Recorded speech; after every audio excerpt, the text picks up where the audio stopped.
Social Perspectives is brought to you by Everett and Kennings.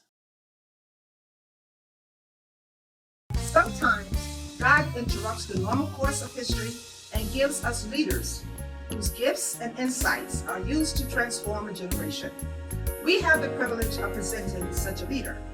He is an accomplished jazz musician, best-selling author, entrepreneur, and beloved CM minister of Mill Branch Baptist Church, J.G. Everett Ministries. Our host, Dr. J. Gentile Everett.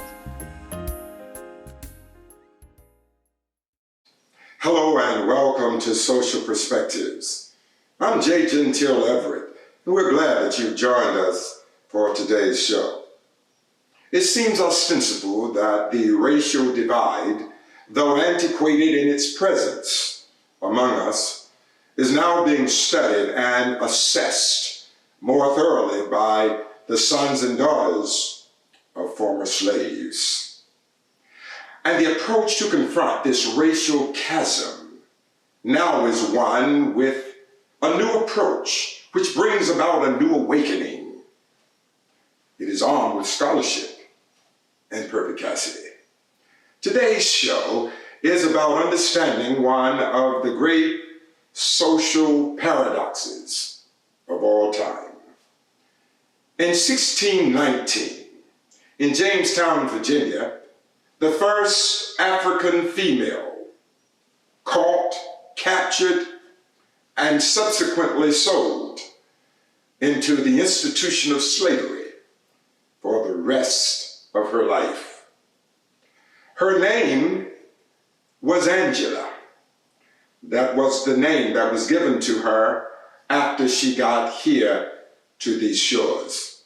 But what was interesting about Angela, while she was being sold into slavery, where she would spend the rest of her life, America was putting together many great documents that would let the world know what America represented: freedom and democracy. What a paradox. On the one hand, you have freedom and democracy being implemented and implored in the political discourse as the country would be shaped. And on the other hand, you have slavery being brought to these shores that would be a way of life for millions to come. Let's think about it. In 1619 to 1867, more than 12.5 million dark-skinned souls from Africa would be captured and brought to America, and they would serve Caucasians without compensation for the rest of their lives. Let's make it clear. Freedom and democracy would be granted for Caucasians, while brutality and forced slavery would be instituted for African people. Well, the chains are now gone. The slave traders are no more. The sharecropping system has been removed from the economic activity of our present-day community. The cotton fields are no longer dotted with what sometimes appeared like shiny coals recently unearthed from the sides of the mountain, but was the African American in the sun-baked fields, literally existing by the sweat of his brow. And yet there are cacophonous contrarian wails by some when a song is played and a black knee is pressed on the earth. But there is a majestic silence from those same voices, immersed in a hollowed hush, when a white knee is pressed against a black neck. Stay tuned. We'll be right back.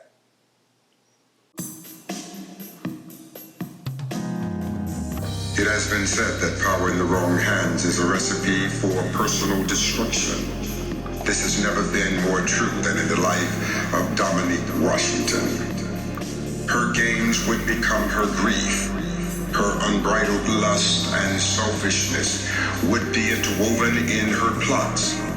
The shocking revelations, jaw-dropping surprises emerged when she realized the lack of a personal core makes one hollow inside. And the cost of that inward emptiness can be incalculable.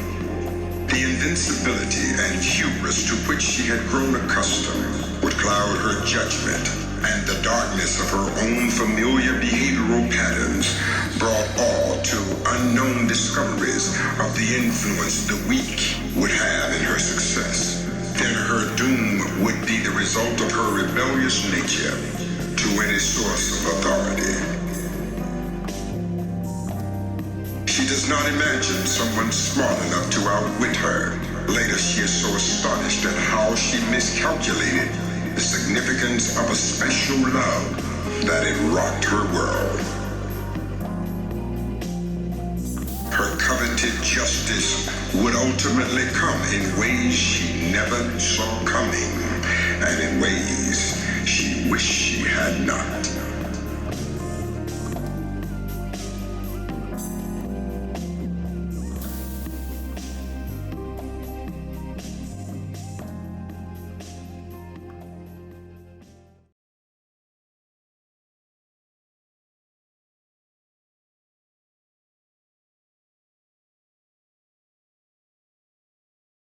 The political and social unrest that continue to occupy the news cycles are ubiquitous.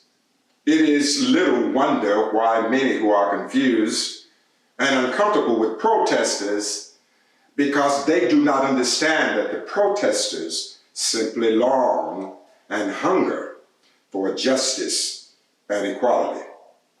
There undoubtedly is a group who has been endowed with social and economic privilege in America. They've had it so long until they cannot imagine life any other way.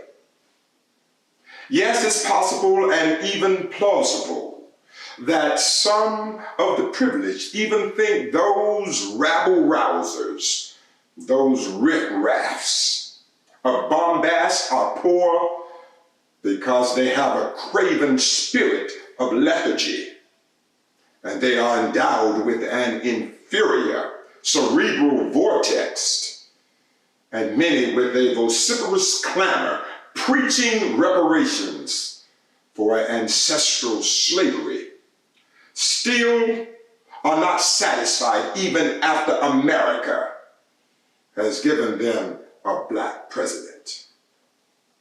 The privileged believes that this rant and bellicosity continues from this group of have-nots because they do not have the capacity to measure their progress. Well, I hear someone say things for Black America has gotten better. Quite frankly, I am taken aback. Because according to a famous document that gives light and purpose to America, said in its writing, we hold these truths to be self-evident that all men are created equal with certain inalienable rights.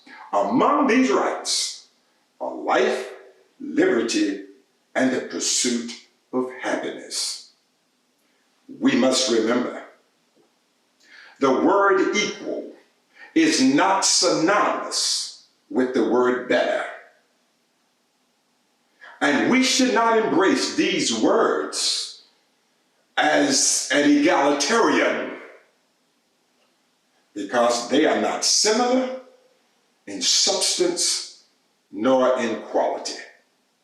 These descriptions given by many in the privileged class of these protesters are psychotic, delusional, succinctly stated. They think they're crazy. Maybe it's time for us to remember something that the great Steve Jobs said. People who are crazy enough to think they can change the world are the ones that actually do.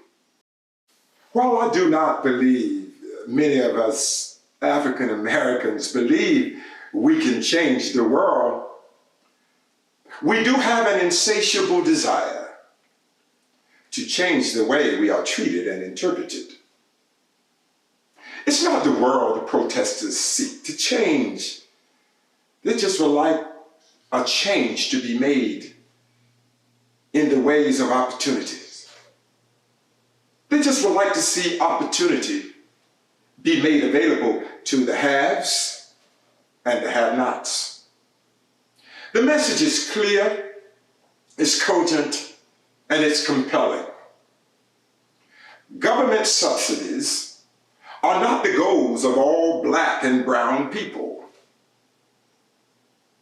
And once we probe into the elongated history of second-class citizenship, hopefully we'll all be able to see the most poignant reason many black and brown people are on welfare is because without it, in America, they do not fare well. Stay tuned. We'll be right back.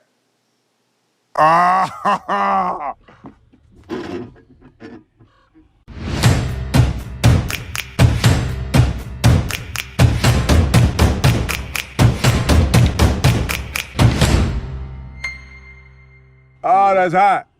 That's hot. When your ministry is ready to expand and grow, and you are in need of financing, before you go anywhere, give Everett & Kennings a call.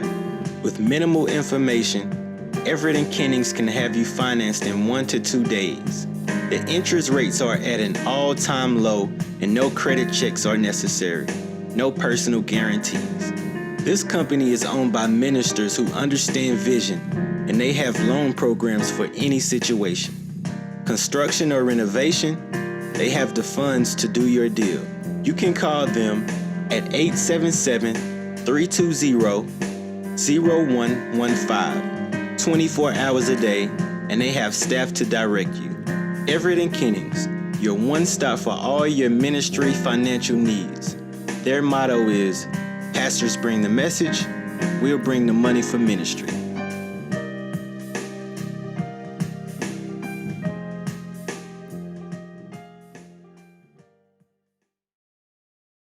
Welcome back to Social Perspectives. Speaking about not faring well, let's take a brief look at Thomas Jefferson. He was the third American president and was one of 2 presidents that actually established a major university.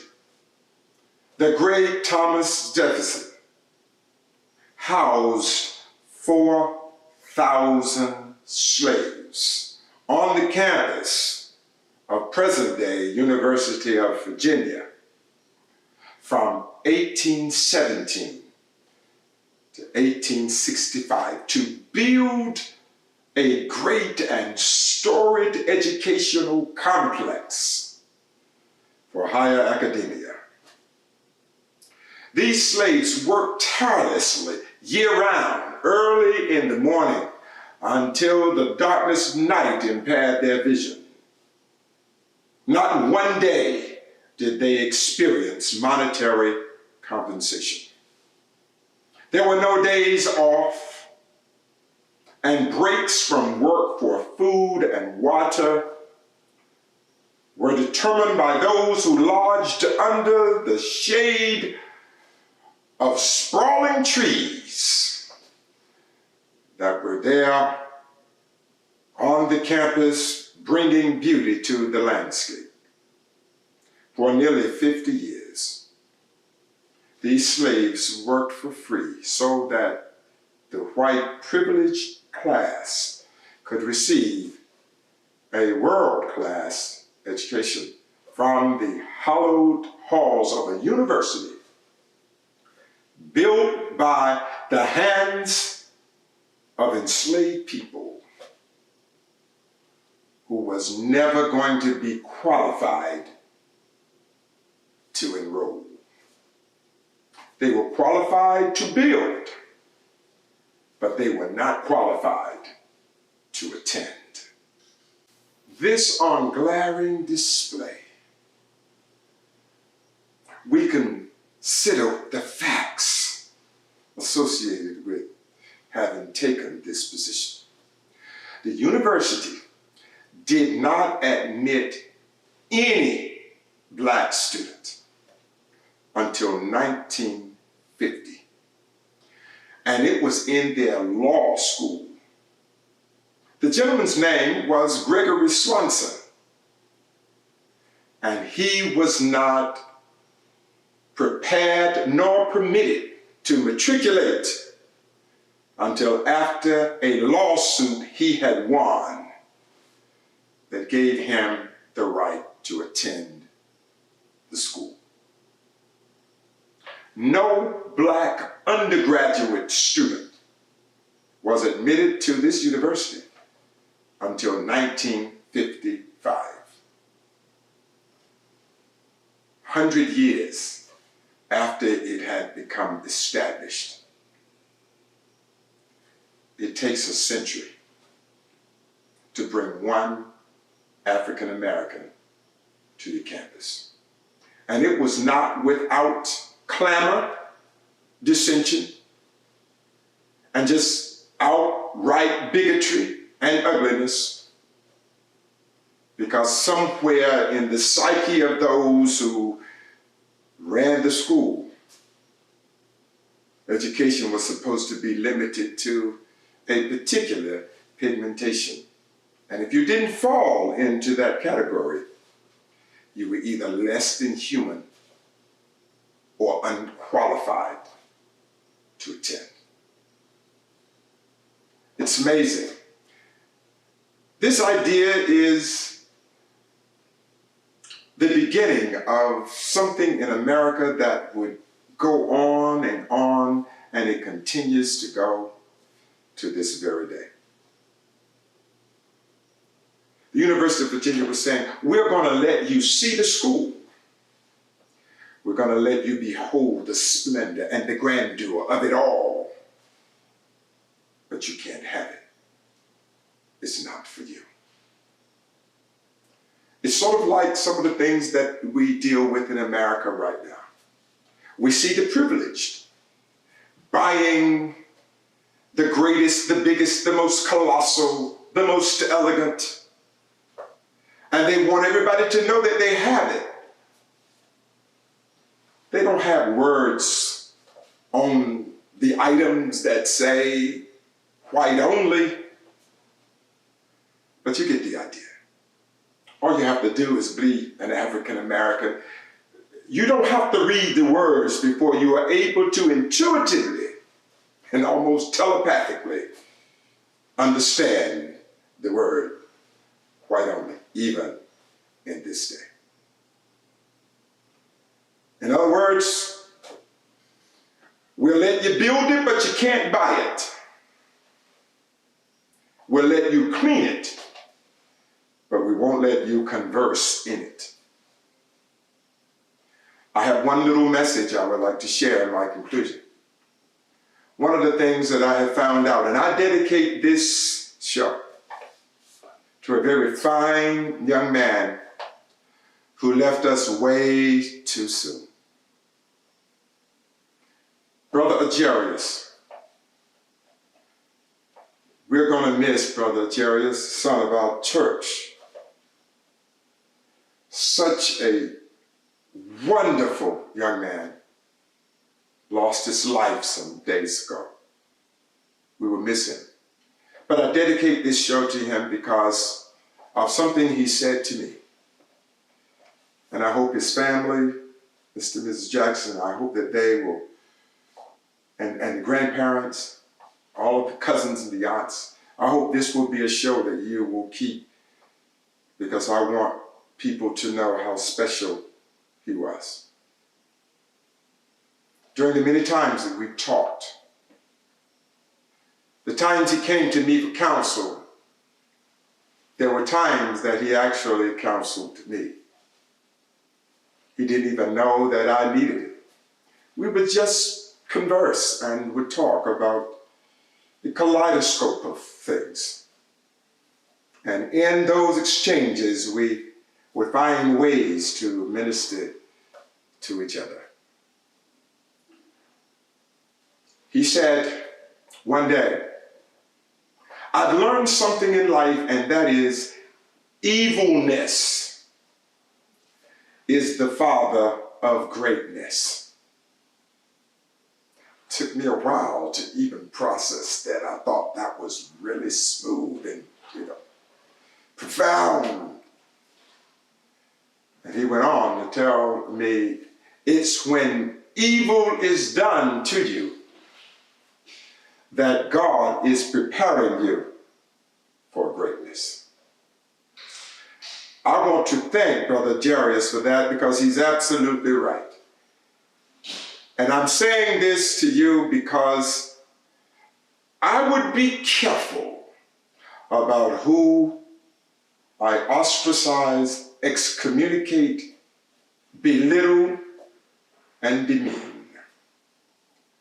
Because I've discovered what you call trash, God will call it treasure.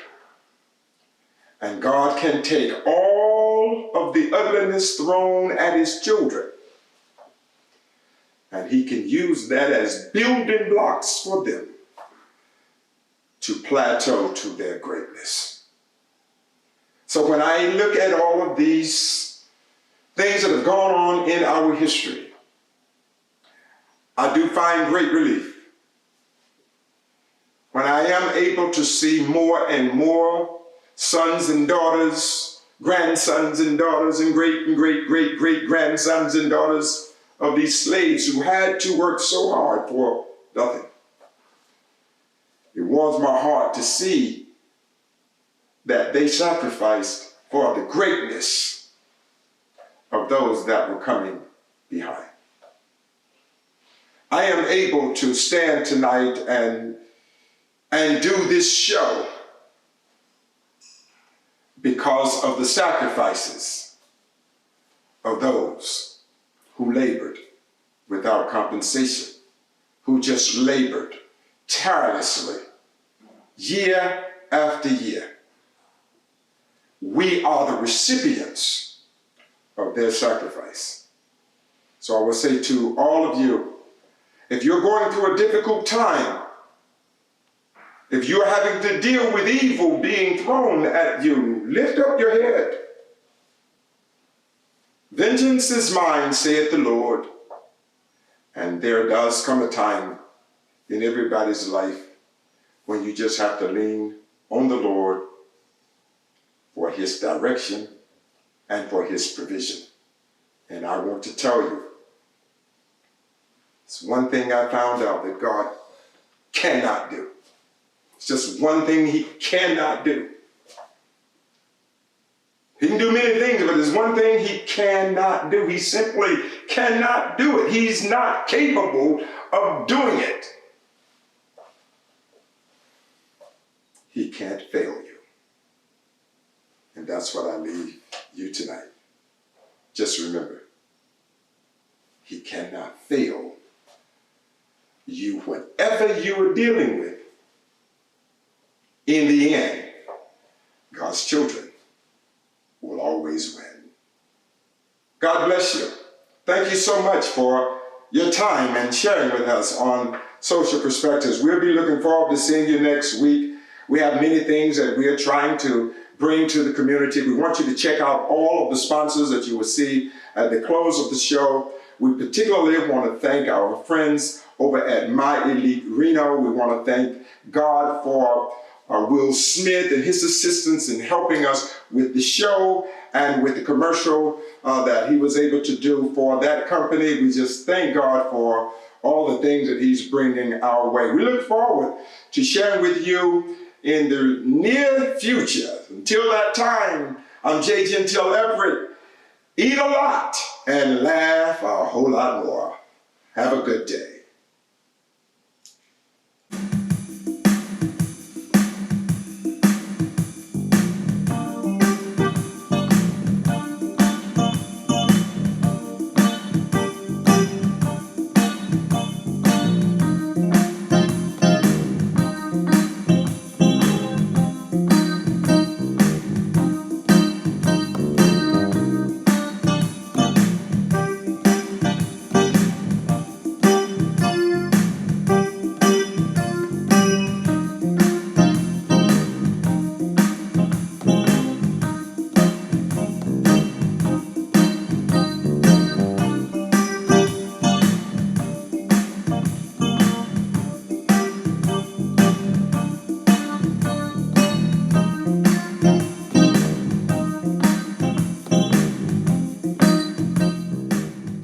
Alive Shoes proudly announces a new shoe line called the Gentile.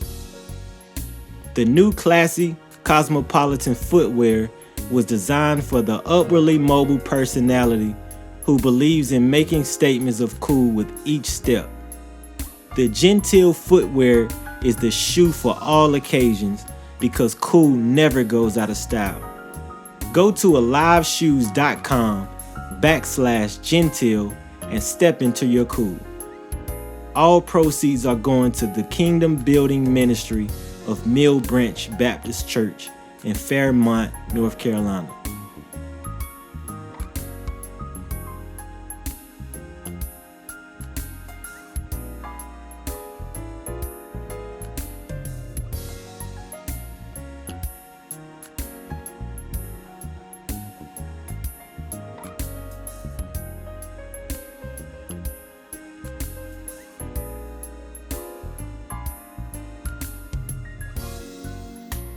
Carrying books, taken by your looks. Hey girl, I love you.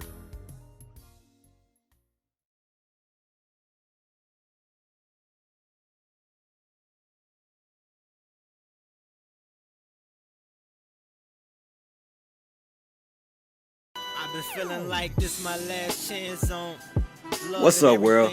It's Rough Guy Rhymes, the leader of the Dream Big lifestyle, and I'm here to tell you to dream big.